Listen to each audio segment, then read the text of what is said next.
Could you please welcome Russell Gruen from the Council and the Organising Committee to chair our final panel session, which will be continuing the great discussions from yesterday to what we can do about the future of trust in health and medical science.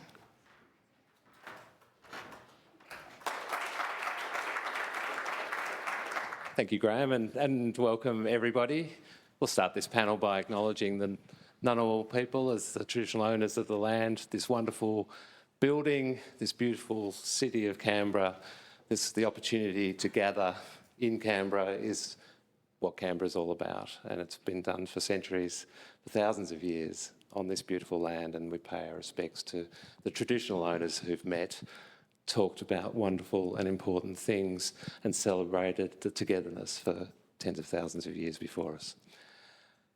Yesterday we heard about trust and mistrust. We learned about it as a global phenomenon. We learned about its geographic and cultural variability.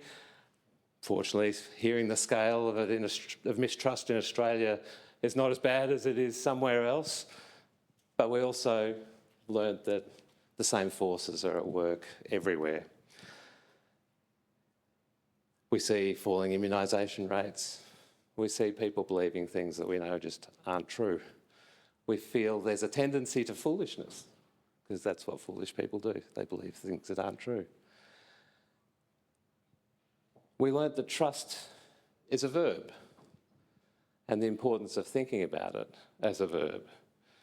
We learnt that some of the forces at work are things like rising inequality, public perceptions and opinions after the COVID pandemic, the ready weaponisation of the attention economy by bad actors, the personalisation of everything, and perhaps, particularly for First Nations people, the exacerbation of the existing legacy of historical and colonial oppression and racism. Today, we want to turn our focus to the future. We had some of these discussions yesterday, but I think I really want to get a conversation going in the room about what the role is of professionals in this space. Because we as a community, each of us individually, each of us as part of our organisations, are the custodians of the knowledge industry. And the knowledge industry is under threat. Knowledge is under threat. The ability to use fact and truth to make good decisions in a democratic society is under threat. The knowledge industry must respond. And today we need your guidance on how to do that. I'm joined by 4 people on the panel who all have expertise and views from their own work on a day-to-day basis. To my left here immediately is Dr. James Kite from the Prevention Research Centre at the Sydney School of Public Health and the Charles Perkins Centre. We've got Professor Farah Magrabi, who's the Professor of AI Safety at the Australian Institute of Health Innovation at Macquarie University. We've got Professor Deborah Lupton, who's the Sharp Professor in the Centre for Social Research in the Health and Social Policy Research Centre at UNSW. And we've got Professor Brett Sutton, who's the Director of Health and Biosecurity at CSIRO and former Chief Health Officer of Victoria. James, let's start with you. Your work has been around mass and social media and chronic disease prevention particularly.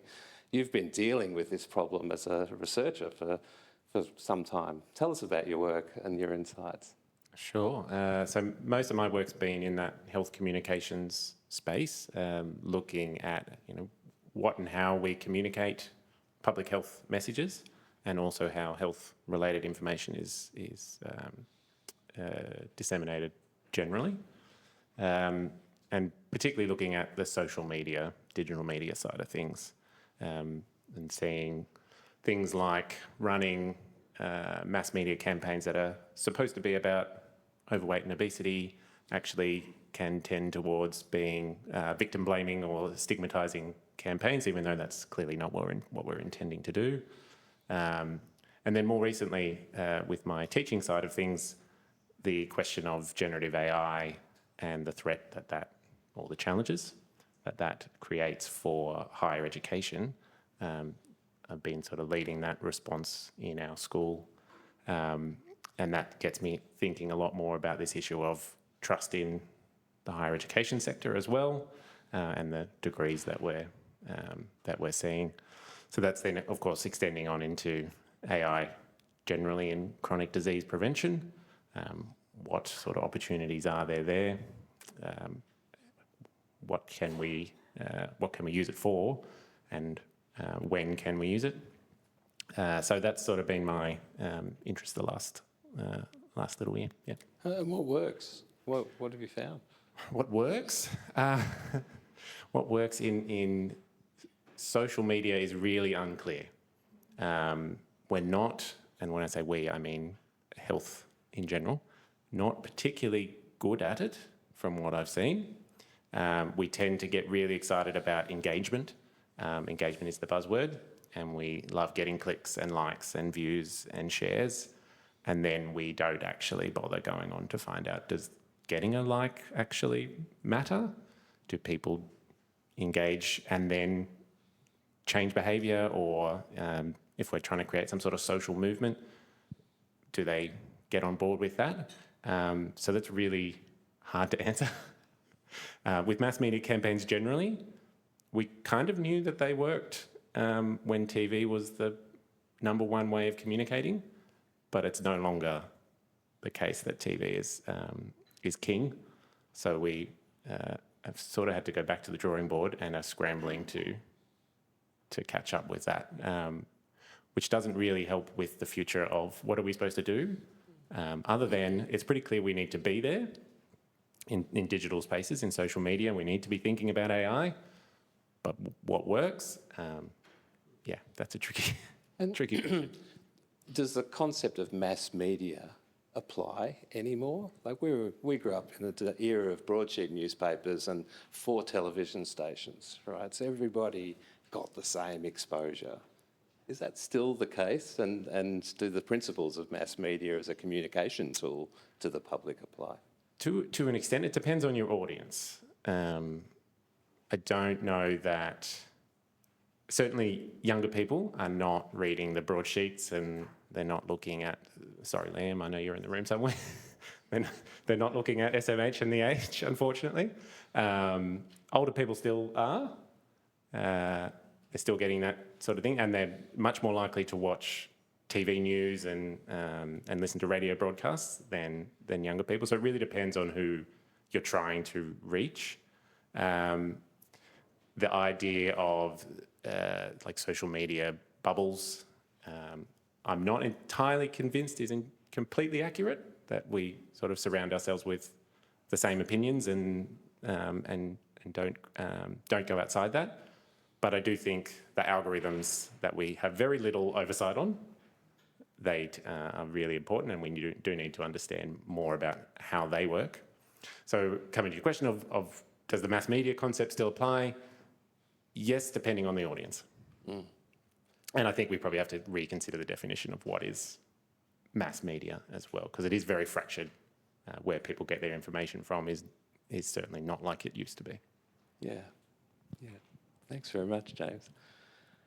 Farah, you've done a lot of work in the regulatory space, and a lot of what we're talking about here is AI safety, isn't it? It's how do you control a beast that is saying the wrong thing, telling us wrong things often, and what repercussions are there? Is it accountable to anybody? Can it be accountable to anybody, or is there such a thing as safe AI? What do you think? Look, we'd like to imagine that there's definitely a thing such as safe AI, especially when we're sitting in the health and medical sector. So my work has largely been around evaluating the clinical safety and effectiveness of both digital health and now AI tools. And so we've been working right through with peak agencies and the health system in terms of trying to work out how we want to adopt AI in the Australian health system. And repeatedly, quality, safety, and ethics comes up as top of the agenda. You ask consumers, you ask, the health and medical sector, it definitely comes up. And so we owe it to that sector to do everything possible to make sure that we can't control everything out there to a large extent because it's in the hands of tech giants. But the public places a lot of trust in the health and medical system. And so we owe it to put in the measures in place. And when we compare ourselves with other nations, Australia's actually done pretty well. We don't realize it, but we have, because we have a roadmap about how we want to implement AI in healthcare that the sector has put together by consensus. We have a medical regulator which is on the ball and quickly reacting to everything that is coming in. We have peak agencies, and so we've actually been involved with the Commission on Quality and Safety, with medical colleges, to put in measures such as guidance for best practice, so that as we're deploying these systems and using them, we actually do it safely. And so we kind of try to preserve that trust in the health system at the very least. Fantastic. Yeah. Deborah, you're as a social scientist and of course as a fellow of the Australian Social Sciences Academy, you see this from a social science perspective, and I wonder what we can learn from the social scientists about the sorts of things that build trust in a community, in a society, and what influence do we have as professionals? Yeah, that's a great question. So my background is in sociology, biological anthropology, and I then went and did a Master of Public Health degree at Sydney Uni and stayed on in that department to do my PhD. So, and I also do a lot of research in media and communications, but I'm a qualitative researcher. And so what I do is I talk to people. I do that in-depth research. I get some sense of not only what they say, when like in a survey, people tick a box and they say, yes, I agree, I disagree, strong, I feel satisfied, I don't feel satisfied. But what I'd really try to do in my in-depth research is get at the explanations for those answers. And I also try and get some sense of people's lives, their biographies, their experiences with the healthcare system, and how that all comes together over their lifetimes to, when we're talking about trust, to kind of influence how much trust they may have in the healthcare services, their doctors, in medical science, in the media coverage, in social media representations of medical science.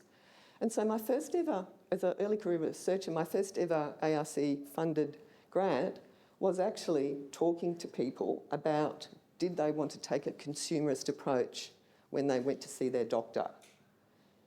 And because at the time there was a lot of emphasis on be a healthcare consumer and be a critical consumer and, make sure you question your doctor and do your research. This was before the internet, by the way. This was the early 90s. And what I found over and over again is that people want to trust their doctors. They don't want to be the experts. That's why they're going to see a doctor, because they're the experts. And what we've seen over time, of course, is the introduction of social media, where people can actually share their own experiences with each other and develop that lay expertise. Again, I do a lot of research on how people use digital health, apps, wearable devices, platforms, social media groups for people with particular conditions. And what I'm finding is two main things if we're talking about trust. The first thing is that, again, people will use online tools, information sources as a sort of self-triaging. If they've got a problem, if one of their family members has a medical problem, they'll do their initial searching. They'll use Dr. Google. Then they may be overwhelmed. If it's just a simple issue and they can see, I probably don't need to see a doctor, this is what I can do about it. But they may become very overwhelmed by the plethora of information, more and more that you find on the internet. And that's when they do decide, well, I really do need to go and see a doctor. And we're talking about young people as well as older people. I've talked to younger people. there is still a great desire to trust the medical profession and a willingness to go and seek medical advice. But secondly, another big finding from my research, and I've done a lot of research on how people experienced the COVID pandemic in the first 3 years. I've just had a book come out on experiences of long COVID, and I've done research on people with long COVID using online tools and self-tracking devices to learn about their bodies and go and seek acknowledgement and recognition from their doctors. And what comes out more and more, just not in my own research, but in the literature on people with long COVID, is how often they are gaslit, ignored, told it's all in their heads. And it's, some really tragic stories from young children and their parents right through to older people and everyone in between that are experiencing this. And so, of course, these people don't trust the medical profession because they've had such terrible experiences with it. So it's a really interesting combination. They've had to use each other, lay expertise. And I would really advocate for continuing to talk to people, get some real insight into their lived experience. And, work with consumer health organisations, which I often do. I know Farah does as well. We were talking about it earlier. And just keep listening to lay people or health consumers, whatever the term is you prefer. Thank you. Can I just ask the relationship between doctors and the trust in the medical profession as doctors and medical researchers and scientists and trust in science? Is that a direct correlation, or is it an extrapolation, or how do those things work together in the community's mind? Well, if we get back to lived experience, then of course the real, when someone's got a health problem, they are going to see their GP in the first instance, of course. And engaging with that GP and assessing how well that GP is responding to them with care, with compassion, with empathy, and with expertise. So, that is one dimension, of course. Sometimes they might question whether their GP or even their specialist, if they go on to be referred to a specialist, how much they have been following the medical science.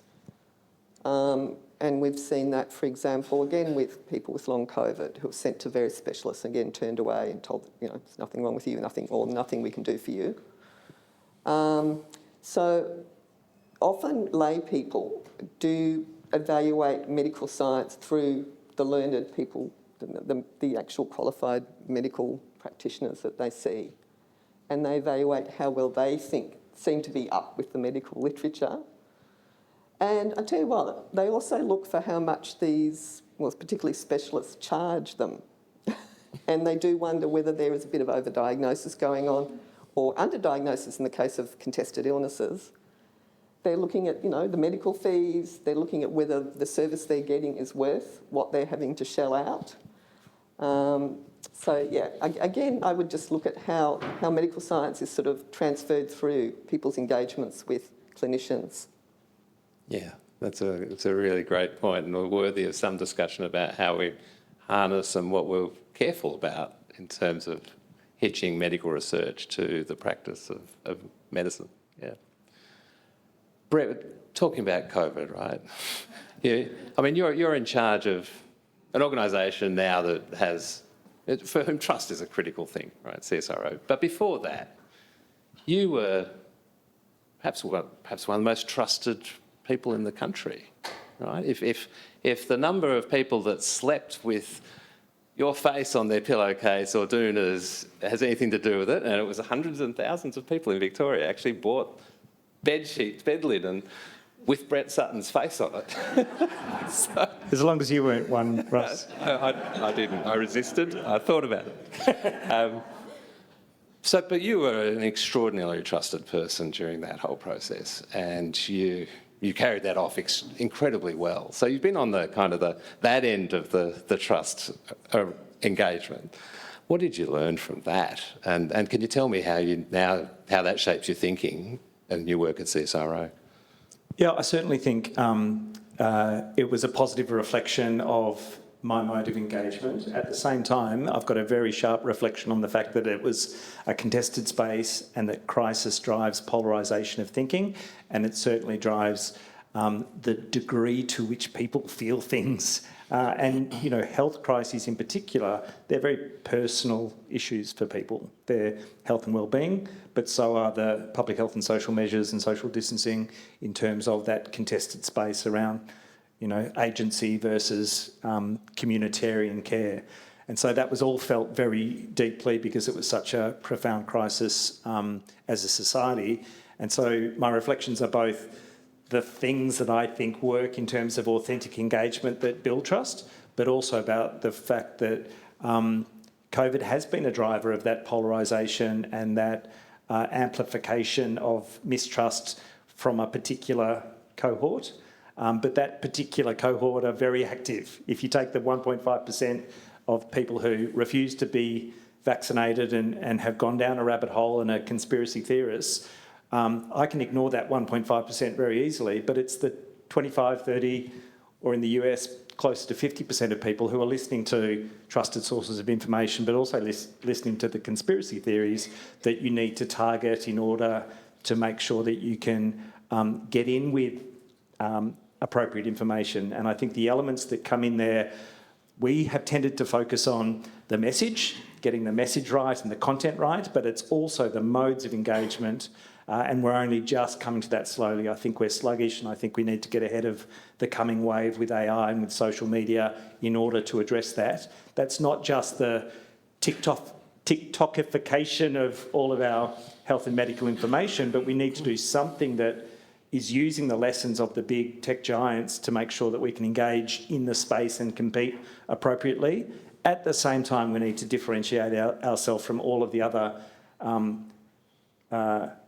slush that people are exposed to, the absolute false information and amplified misinformation. How do we differentiate by flagging in some way in that very competitive space to say that this is from a trusted source and this is differentiated from the story that you've heard from your Aunt Martha back home on a Facebook link?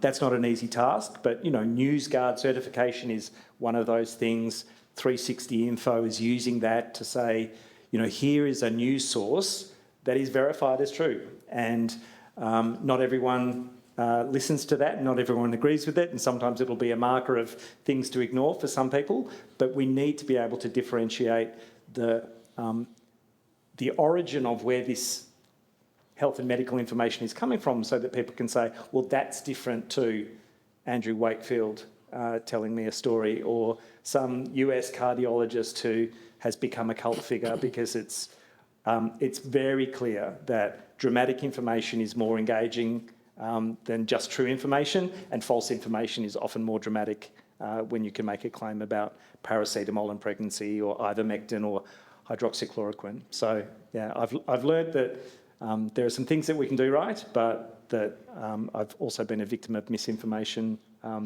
which has been a great motivator for me. By the way, I'm not Jane Holton's brother-in-law, if anyone was wondering, because that was one of them. Okay, great. I hadn't heard that one. But I think this point about modes of engagement is a really interesting point to pick up, and you know, I think we all agree that, you know, the academy and the scientists and so the message is a polished message. It's a fantastic message. And we're talking here about how do you get that message through. And I'd love to hear the panellists' comments on that. Deborah, you first, from a social policy perspective, and then Farah and James. And then I would like to open it up to the room, to comments and to questions. We've got roving microphones. So please think about what you want to contribute to the conversation. Deborah. I just had a quick comment building Brett just said. You know, what I found with my research is what was so valuable for people is the work, very hard work that people like Brett, the other chief health officers, the premiers of each state and territory did in the first couple of years of the pandemic. Those regular press conferences, you know, people logged on at 11 o'clock or whatever time it was every morning to hear the latest case numbers, to hear the latest vaccination updates. And I understand just how much hard work it was on the part of the premiers and the chief health officers, but talking to people, they valued that so much. It was a trusted source of information, and it worked really, really well to convey information. But I think we're being asked about whether that would work again. I would say it happened at a time when we closed the social contract, where trust was a verb. JobKeeper was in place. It was very clear that we weren't just asking things of people. We were showing manifestly as a Commonwealth government, as state and territory governments, that we were definitively interested in keeping people safe.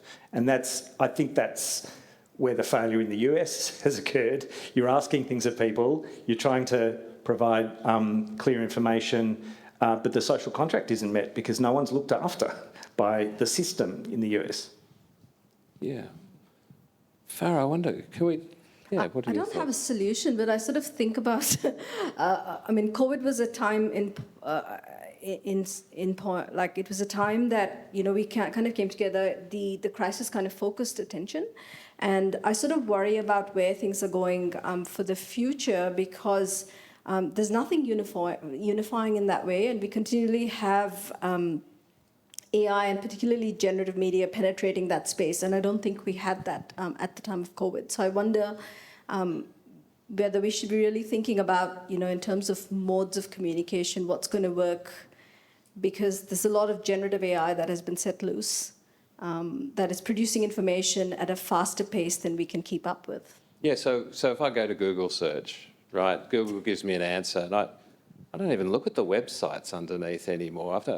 So how do we direct, is it possible to direct traffic to authoritative sources of information? Or are we all subject to generative AI summarising us and mixing a truth up with rubbish? We are, in fact, and I think the message that we try to put out continually, whether it's health professionals, our colleagues working in the research space, or even our kids for that matter, it's like, please don't just, you know, the AI summary is a start. Please look underneath, go to reputed sources. And so we need to continually be reinforcing that message right across the board. James, how do we do that?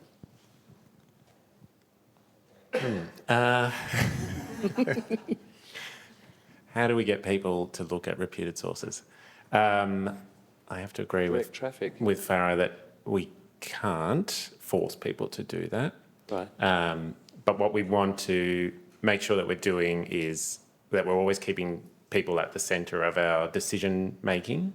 And I think with the whole AI industry, is that gets lost very quickly, that the industry is very busy trying to get more people to use it because they want to make more money, so they want more people to use it, so they put it everywhere.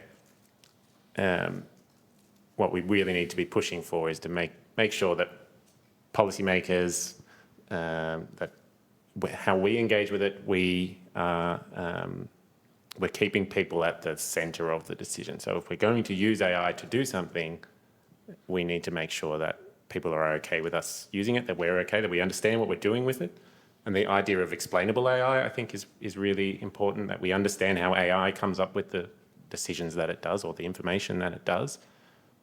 At the moment, that's much like the social media algorithms, that's completely opaque for a lot of the ChatGPTs and that kind of stuff.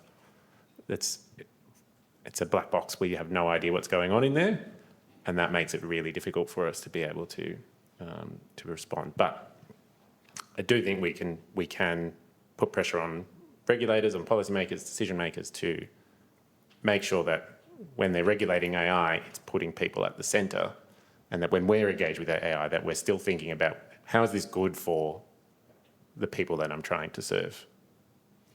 Farah, do regulators have people at the centre, or? They most definitely do. Yeah. So when we're thinking about, for instance, AI scribes, so this is the AI which sits in the background of a consultation. It's listening into a medical clinical consultation and summarizing notes, generating referral letters. It's pretty useful because it puts the patient back in the room. The clinician is not so much focused on typing up notes because the AI is kind of taking care of it. What we need to do in terms of closing the loop there is to make sure that the clinician is verifying that information before accepting it into the records. And we know from anecdotal information that is not happening. And so that's a big question in terms of, introducing errors that will then propagate, and then people would definitely come to harm.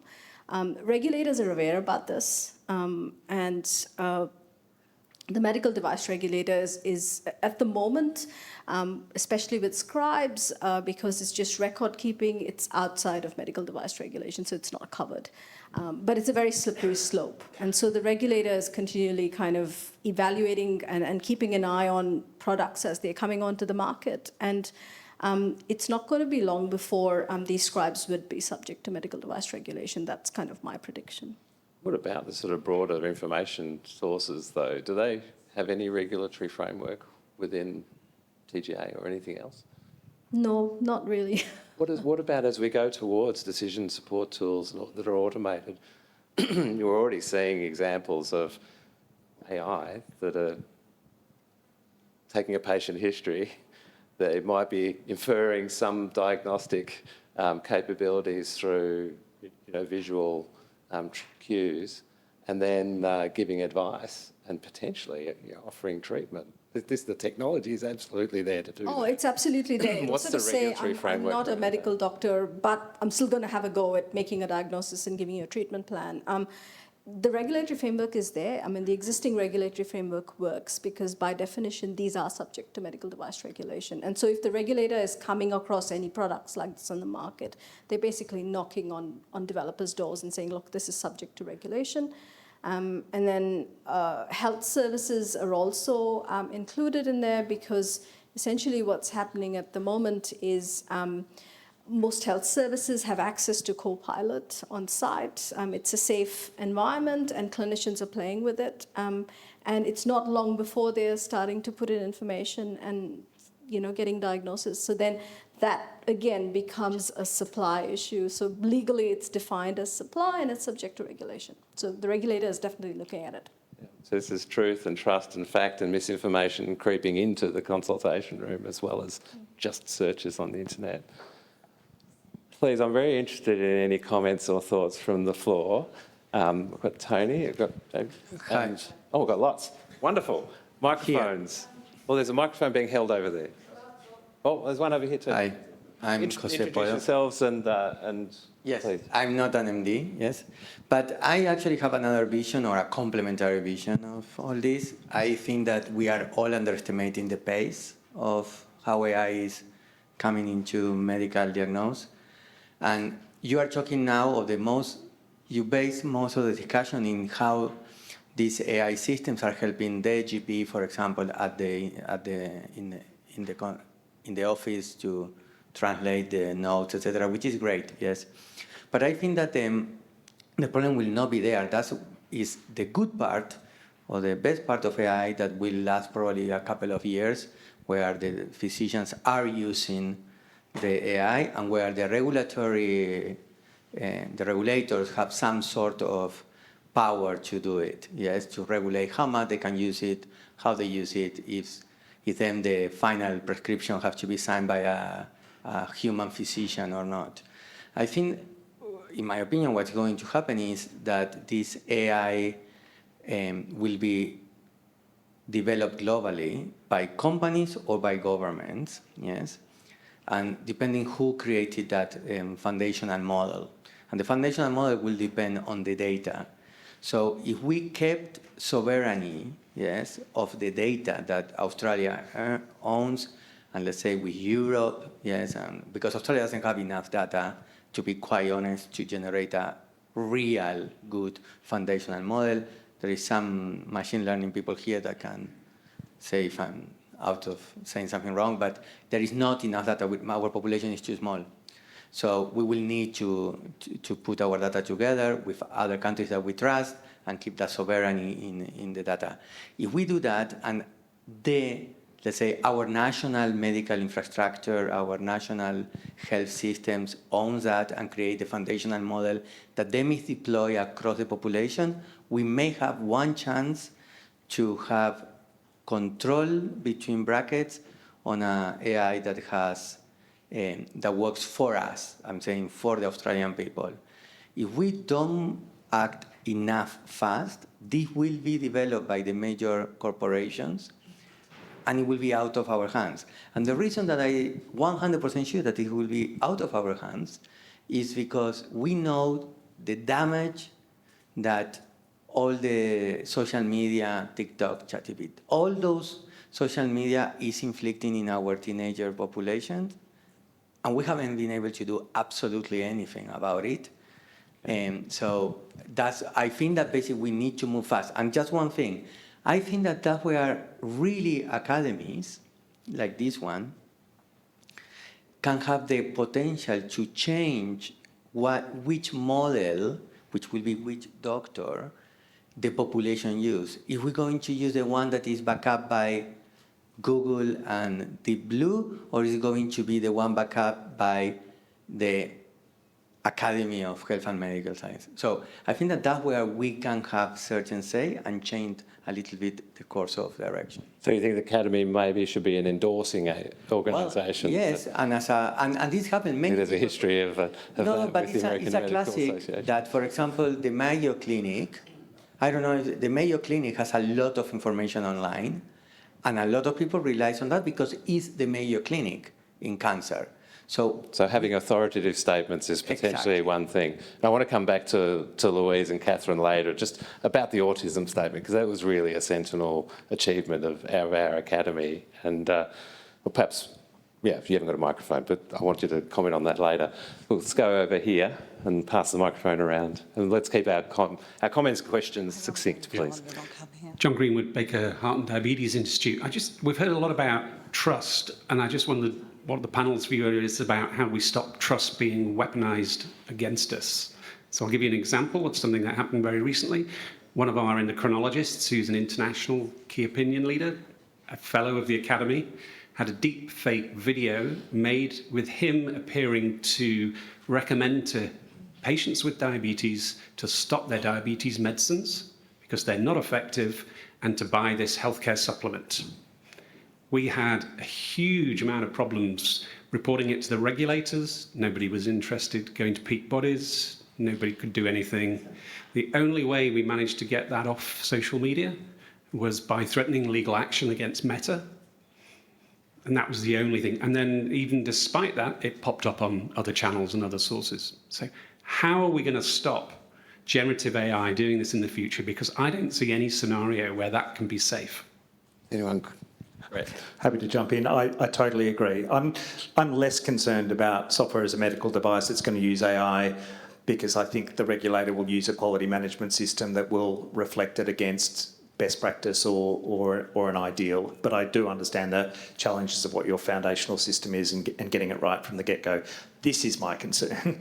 And I don't think the corporate oligarchy, the broligarchy, the big tech players want to be regulated in any significant way.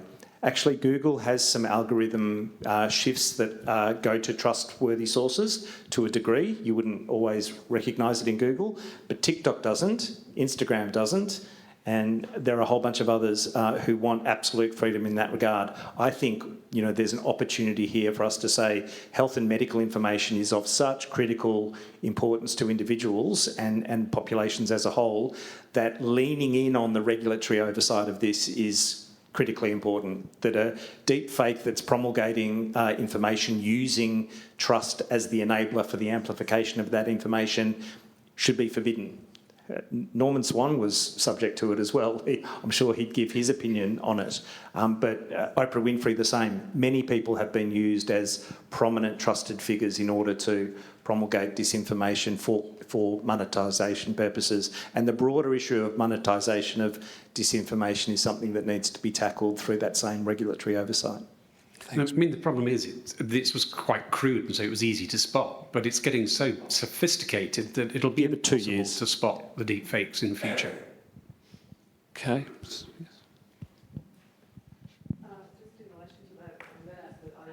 Sam Altman of OpenAI has announced a sort of new initiative in health-related.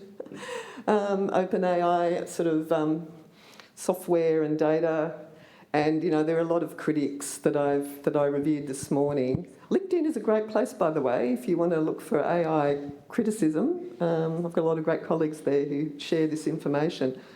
But it just seems like ethics washing. It just seems like he's sort of saying, you know, we're going to be using OpenAI and, you know, ChatGPT and our other tools for the public good, because, look, we're going to be applying it to health, and this is going to be our sort of public good part of OpenAI. But, you know, it's just greenwashing.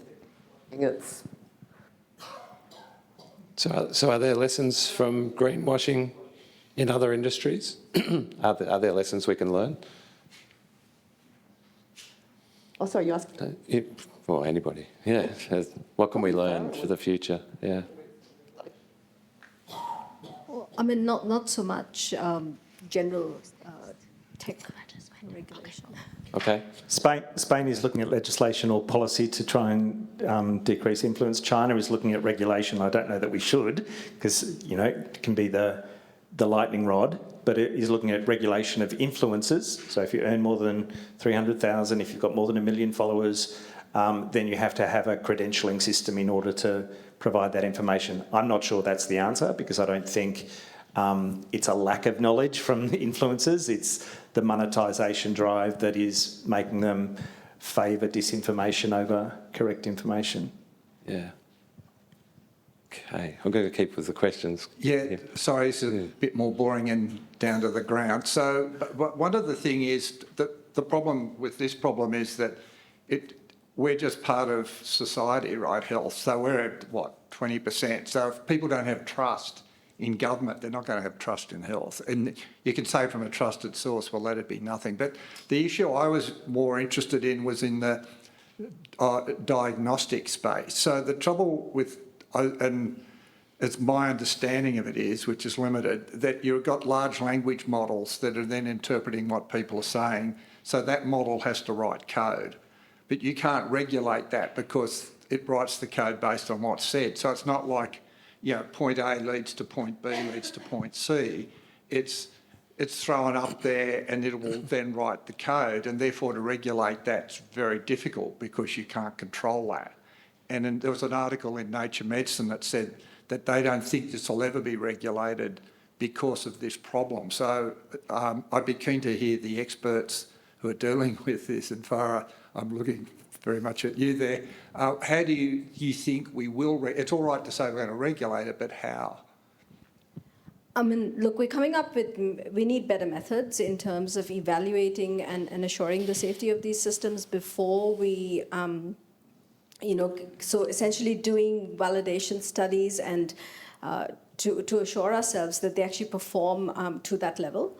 And so in terms of where generative AI is being used within a medical device and it's giving out information on diagnosis and treatment. So we definitely need to deploy those methods in terms of evaluating it.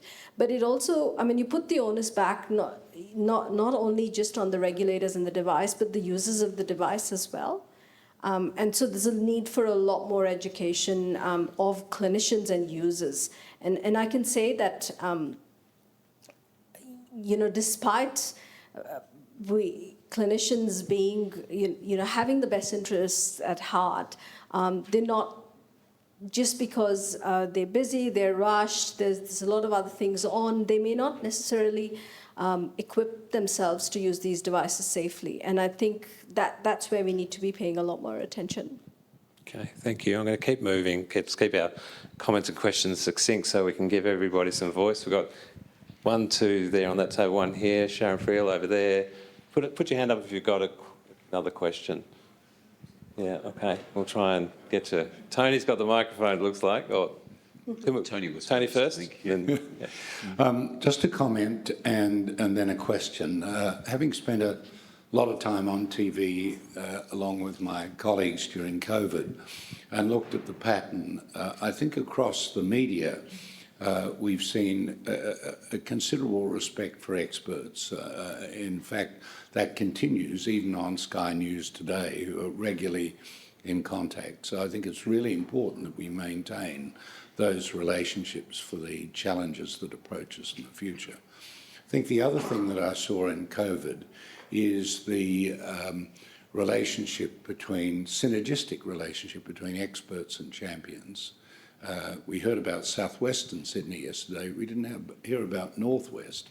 96% uptake in Blacktown of COVID vaccines. And part of the reason for some of this is the champions, the GPs from different ethnic groups, and I'm thinking of Kite. So we haven't talked about this at all, and I wonder if the panel could say something about the importance of champions and how they might be used in the future, particularly for CAL communities in Australia. Very quick comment about champions. I can James. do that. The idea of champions is a really good one. They are sort of a quick way to get trust in the community with your messaging. And there's been plenty of campaigns over the years that have made great use of champions. The problem that we tend to run into is the people funding the campaigns tend to be government.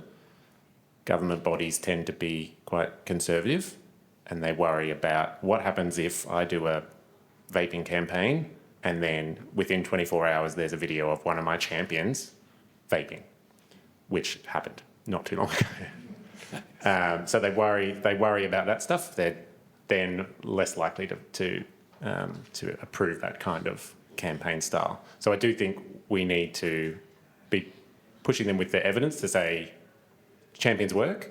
People really connect with the sort of emotional appeal. Personal stories is a really good way to convince people. So if you can get those community leaders, champions, people who have lived experience to be able to talk about that, it's a really effective way to get messages across. Right. Over here. Sarah from Melbourne, University of Melbourne. From what I understand, we've been in the age of information, and that has led to the age of influencing, and content creators have found a way of working symbiotically with the search engine providers to monetize that content. But we're now flipping not from search engines but to answer engines. And so what's projected in the next few years is that's going to dominate the internet. And there isn't the symbiotic relationship then with the content creators. So content creators are terrified that they're going to lose their opportunity to monetize and become much less powerful. So that the whole relationship about influencing miscreants or misinformation changes. So the focus then is really the big AI companies. They will be all powerful and less regulated, or whether the actual influence needs to be on them to ensure that their mechanisms only includes validated sort of medical data. So I just wonder if that should be the focus. And the other thing is, when we talk about clinicians on the front line, I remember a statistic once that someone said if a paediatric intensive care physician read a paper a day, which none of them do, that at the end of the year they would have covered 1% of the relevant content for paediatric intensive care. So this probably comes to Farah's question there, is that the doctors on the front line, are they actually the best sources of information? They need the technology to help them. So two different fronts I'm referring to. Yeah, no, I think that idea of a curated knowledge base rather than just a universe of knowledge of misinformation for search engines is an interesting one. Is it possible that the future could tap into a Cochrane library type source of trusted knowledge rather than just everything? And I don't know if we've got any expertise in the room around that, but let's keep the conversation going. We've got a couple of minutes left. There's one here, and then on that table, and then Sharon Friel behind, and then we'll be done. Thanks. Diane Nicol from the University of Tasmania. So we've heard a lot over the last couple of days of the importance of trustworthy communication in fostering trust. And we've heard about the proactive approaches, like what the premiers and the CMOs did, the reactive approach of the great Nurofen statement by the Academy. So we need both of those. We need proactive and reactive. The question that I have is how on earth we actually achieve this in light of the Academy having an incredibly small but incredibly hardworking policy team. I've talked to numerous researchers over the last couple of days who talk about their huge workload. How can they add trustworthy communication to that workload? So how do we achieve this vision for trust that we want to achieve realistically? Great question, Di. I'm going to leave that to Louise to answer in her closing remarks. Let's keep it going over here. Yep. Just a comment, we've spent so much time on the downstream effects of different sorts of information and various levels of trust and ways in which we might give it, but we haven't spent much time on thinking, what is it that we want people to trust? And ultimately, we want them to trust what's Rolls-Royce and in the published literature and has been properly reviewed. And it's just totally alarming to know that medical, systematic reviews and meta-analyses now are polluted to a serious degree. Not one or two fake or rubbish papers within them, but more than that statistically. So we've got a problem right at the very source of what we want people to know about, what we want GPs to know about, what we want ultimately people to trust. And we haven't seemed to have dealt with that or thought about it. Okay. Anyone want to offer a comment? I can. I think and this actually ties into the question before as well, that we need to really think about what kind of communication we value. I think we put far too much emphasis on academics, on writing papers, and not enough on any other form of communication. So we end up glorifying the paper and saying that's what you need to write, and if you don't write that, well, you're a bad academic and you'll never get promoted and you'll have to stay or you'll have to get out of the industry. And that pressure means we end up with crap papers getting published in crap outlets. But if we take it seriously and we properly fund communication efforts, and that means when you're writing your next grant, think about, I need to employ someone whose job it is to be a communications expert, because none of us in here are going to be that person, and we don't have the time to do it. I think if we can take that seriously and we can actually properly fund it, then we'll start to help fix that problem. There's an idea. Sharon? Thanks, Russell. Sharon Friel. So I'm in the School of Regulation and Global Governance at the ANU. I'm in a school with colleagues who have developed bots that work as part of a wider research team. And I suppose it just strikes me, I think we're at a real inflection point for humanity. I think the conversations of AI, etc., we are changing as humanity right now, which is incredibly exciting and incredibly terrifying. But the idea of us just simply thinking about putting guardrails around what happens in healthcare, etc., I think we're asking the wrong questions. The health community broadly has incredible, not just trust, but incredible authority.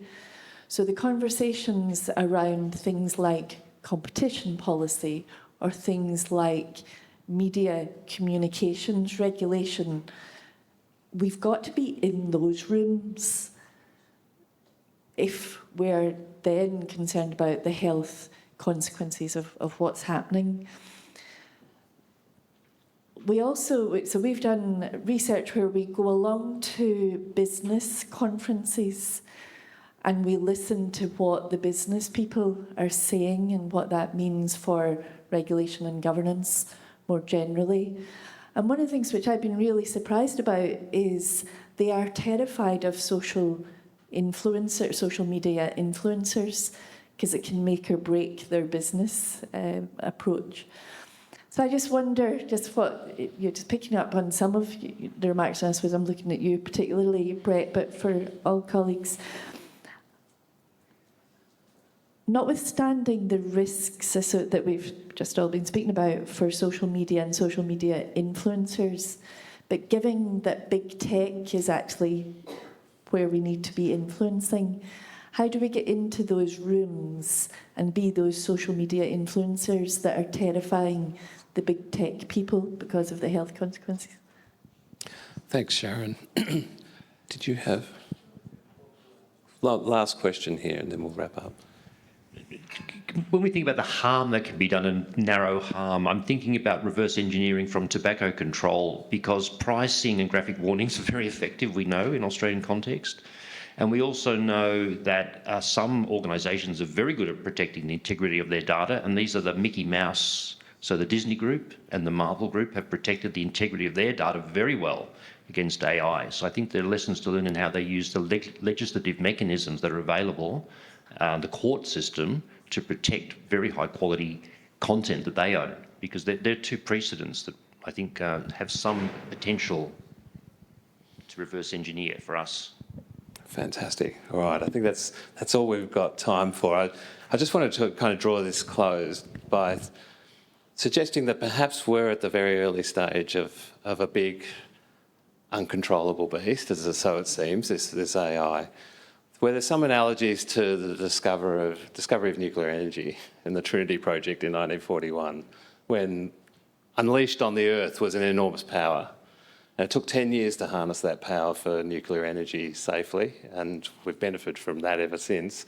And we've forever been cognizant of the harm and damage that energy could also do to our globe, and we've been doing everything we can to keep that contained. I wonder if we're in that first phase of just kind of an explosion of AI being unleashed on the world, and we really are now trying to shape how we contain it and how we harness it for good. I don't know how far that analogy goes. I hope that there's a similar analogy there where it's all possible. I guess time will tell. I really want to thank you for a great conversation. It's opened up many more questions than we've provided answers for, but particularly to our panellists, James Kite, Farah Magrabi, Deb Lupton and Brett Sutton. Thank you so much for being part of this conversation.